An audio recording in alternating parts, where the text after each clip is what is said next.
এই যে আপনাকে আরও একটু স্মার্ট করে দেওয়ার জন্য 12,999 টাকায় ইনফিনিক্স এবারে নিয়ে আসছে স্মার্ট 20। জাস্ট ফোনের কালারটা দেখুন। আচ্ছা, বক্সের ফোন রাখি, আসল ফোনটা হচ্ছে এই যে black colour variant, but camera মডেলের এই জায়গাটা খুব চেনা চেনা লাগে না? 17 সিরিজের সাথে অনেকটা মিল রাখছে, যদিও এই জায়গাটা উঁচু না, এটা ফ্ল্যাট, কিন্তু গ্লোসি একটা ফিনিশ দেওয়াতে দেখতে সুন্দরই লাগে, বা হয়তো অনেকের কাছে এই ডিজাইন ভালো লাগতে পারে। তবে পার্সোনালি আমার মনে হয় আরও ডিফারেন্ট টাচ দেওয়া যেত। এনিওয়ে, স্মার্টফোনটা টোটালি প্লাস্টিক বিল্ড, খুব বেশি মোটা না। এই স্মার্ট 20-তে একটা স্মার্ট ফিচার আছে, পিওর ভয়েস কল। মানে আপনি যত নয়েজ এরিয়াতে থাকুন না কেন, অপর প্রান্তের ব্যক্তি একেবারে পিওর ভয়েস কলটাই পাবে। আচ্ছা, ওটা কীভাবে কাজ করে আমরা একটু পরে না হয় দেখবো।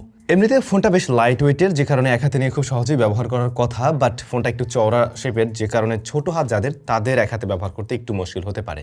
বাট হ্যাঁ, এটার ওয়েট ব্যালেন্স আবার যথেষ্ট ভালো রয়েছে।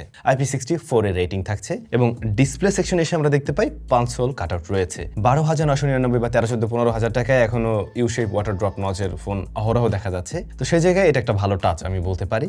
5 হোল কাট আউটটা একেবারে ছোট না, তবে এর ফলে দেখতে আর কি অ্যাটলিস্ট একটু প্রিমিয়াম ভাইব দিচ্ছে। এর সাইজ 6.78 ইঞ্চ, লোয়ার চিনটা বেশ মোটা তুলনামূলকভাবে, আর এটা একটা IPS LCD প্যানেল ডেফিনেটলি, এবং HD+ রেজুলেশনের 120 হার্টজ পর্যন্ত হাই রিফ্রেশ রেট আছে। আমাদের testing A mostly 90 to 120 hertz পর্যন্ত আমরা ওঠানামা করতে দেখছি। তবে এই ধরনের বাজেট ফোনের রিফ্রেশ রেট একেবারে ওই লেভেলের স্মুথ তো মনে হবে না, যেটা আপনি ফ্ল্যাগশিপ ফোনগুলোতে ফিল করেন। মানে মিড রেঞ্জ বা ফ্ল্যাগশিপের ফোনগুলোতে 120 হার্টজে যে মজাটা পান, একেবারে সেম টু সেম মজাটা পাওয়ার কথা না, যেটা আপনি এখানেও পাবেন না। কিন্তু এই ডিসপ্লেটা যথেষ্ট কন্ট্রাস্টিং, কালারফুল, এবং সাইড থেকে কোনো ধরনের নেগেটিভিটি আমি পাইনি। খুব কাছ থেকে দেখতে গেলে শার্পনেসের ঘাটতি থাকবে, যখন লেখা টাকা কোনো কিছু দেখবেন তখন বুঝতে পারবেন হ্যাঁ শার্পনেসের ঘাটতি রয়েছে। বাট নর্মালি মিডিয়া কনজামশন যখন করছেন, ওই টাইমে আপনার কাছে মনে হবে না যে আসলে রেজুলেশনে খুব একটা ম্যাটার করছে। ব্রাইটনেসের কিছুটা কমতি আছে, ইনডোরের জন্য একদমই ওকে, বাট আউটডোরে ডিরেক্ট সানলাইটে আপনার কাছে মনে হবে হ্যাঁ ওখানে কিছুটা স্ট্রাগল করে। তাছাড়া এমনিতে টাচ রেসপন্স যথেষ্ট ভালো, আর এই ডিসপ্লেটাকে কী দিয়ে প্রোটেকশন করা হয়েছে সেই ব্যাপারে কোনো ধরনের তথ্য পাইনি। আপনারা গ্লাস গার্ড ওরকম কিছু একটা ব্যবহার করুন। এই স্মার্টফোনটি out of the box run করছে XOS 16 বেসড অন Android 16। তো লেটেস্ট অ্যান্ড্রয়েড আছে, এটা অবশ্যই একটা ভালো বিষয়। আর ওদের ইউআইয়ে বেশ কিছু ব্লোটওয়্যারও আছে, যেগুলো আপনাদের প্রয়োজন না হলে আনইনস্টল করে নেওয়া বরং ভালো, কারণ এই ফোনটার বেস ভ্যারিয়েন্ট 464GB।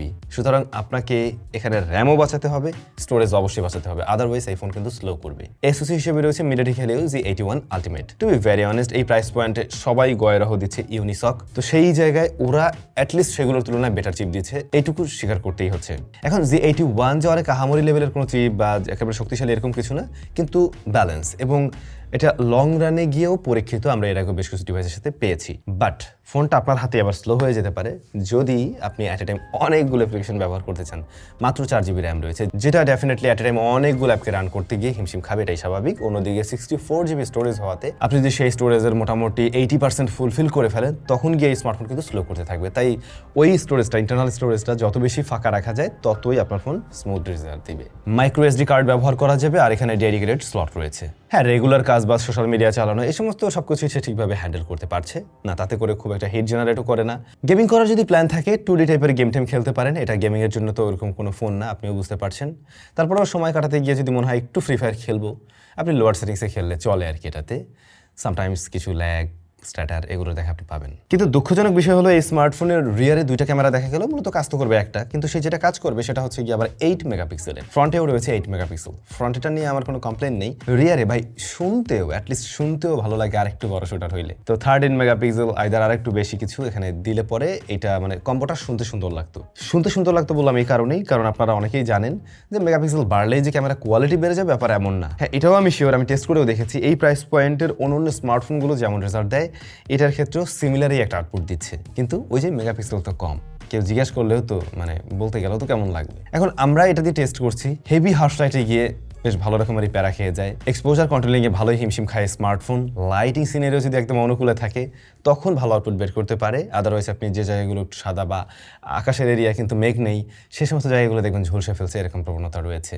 ডাইনামিক রেঞ্জে আসলে পিছিয়ে পড়বে অনেকটাই এই ডিভাইস। লো লাইটেও সফট ছবি দিচ্ছে, নাইট মোড নামক অপশন এখানে তো আছে, একটু স্টেডি হাতে ধরতে পারলে তুলনামূলকভাবে কিছুটা বেটার আউটপুট বের করা সম্ভব হয় আর কি। কিন্তু এই ফোনের ক্যামেরা অ্যাপটা একটু স্লো আমার কাছে মনে হয়েছে, আর এইটার পোর্ট্রেট মোডে আবার তিনটা ফোকাল লেন্থে আপনি ছবি তুলতে পারবেন। ভাই ফোন কিনতেছেন হলো আপনি 13,000-এ, বাট তিনটা ফোকাল লেন্থে আপনি পোর্ট্রেট মোডে ছবি তুলবেন, 24, তারপর হচ্ছে 35 and 50mm। আশ্চর্যজনক ব্যাপার। এখন সর্বোচ্চ mm-এ গেলে, 50mm-এ গেলে তখন ছবি বেশ কিছুটা সফট আসে, কিন্তু সত্যি সত্যি দেখতে বেশ ভালোই লাগে। আর ব্যাকগ্রাউন্ড ব্লারনেসে তখন ওই আর্টিফিশিয়াল ভাবটা কম আসে, কিন্তু ছবিতে ওভারঅল শার্পনেস ডিটেল কম, কালারটাও কিছুটা টুইক করে প্রেজেন্ট করে আমি দেখলাম। ফ্রন্ট ফেসিং ক্যামেরাও অলমোস্ট সিমিলার টাইপের একটা রেজাল্ট দিচ্ছে রিয়ারের মতোই করে, যেখানে আমরা এক্সপোজার কন্টেন্টে কিছু রেশিও পেয়েছি। এর বাইরে এই প্রাইস পয়েন্টের আমরা অ্যাভারেজ রেজাল্টই ধরে নিব। ক্যামেরাতে সত্যি বলতে ইনফিনিক্সের আরেকটু গুরুত্ব দেওয়া উচিত ছিল। ফোনটাতে সিঙ্গেল স্পিকার রয়েছে যা টপ ফায়ারিং।